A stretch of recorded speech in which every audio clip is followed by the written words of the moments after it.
Okay, Jaguars, this is the second part of our reading for this week, this argumentative text. The one before this was ban the ban.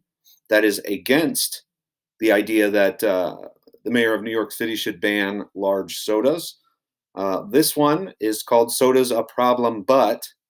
And so let's find out what this person has to say. The intentions of New York's mayor, Michael Bloomberg, may be laudable, but it's wrong for one man, even an elected official and even a well meaning one at that, to dictate to people how big a cup of sugary soda they're allowed. Not that I have a tremendous regard for soda, it's bad for you, especially in large quantities. The evidence against it mounts on a semi regular basis. But the mayor's initiative goes further than something like a soda tax, which might aim to discourage people from purchasing something by making it cost a bit more, but leaves the decision in their hands. Bloomberg is playing nanny in the worst sort of way by interfering in a basic private transaction involving a perfectly legal substance. In restaurants and other establishments overseen by the city's health inspectors, it would have been illegal to sell a serving of most sugary drinks, except fruit juice. I always wonder about that exemption, considering the sugar calories in apple juice. That's more than 16 ounces. Convenience stores such as 7-Eleven are overseen by the state and would be exempt, but a Burger King across the street would be restricted. A pizza restaurant would not be able to sell a 2-liter bottle of soda that would be shared out among the children at a birthday party, but they could all have a 16-ounce cup. The inherent contradictions that make it easy to sneer at such rules have been well reported, and were a good part of why earlier this week a judge stopped the new rules from being implemented. But he also pointed out a deeper problem. Bloomberg essentially made this decision himself. It was approved by the Board of Health, but that's a board of the administration appointed by the mayor. That was an overreach that thwarted the system of checks and balances, according to the judge.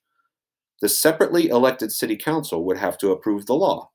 That still leaves the question of whether governments or their leaders can begin dictating the look of an individual's meal, the portion sizes for each aspect.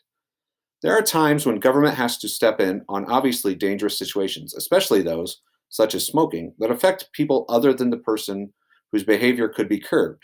But it's my belief that we want to scrutinize them carefully and keep them to a minimum. For that matter, it's not as though the mayor is moving to limit sales of tobacco to 2 cigarettes per transaction. Not that government has to aid and abet the situation. Schools don't have to sell junk foods, and thankfully, after years of sacrificing their students' health to their desire to raise more money, most of them have stopped allowing vending machines stocked with sodas. Governments are under no obligation to sell such stuff in park or pool vending machines or in their offices. In such cases, government is simply the vendor making a decision about what it wants to sell. I don't buy the argument that people are helpless in the face of sugar and that it's better to have the government rather than the corporations dictate their behaviors. If people are so helpless against soda, the mayor's edict would be more meaningless because people would simply buy two 16-ounce cups. But people are not helpless, and it's worrisome to promote a philosophy that infantilizes the individual.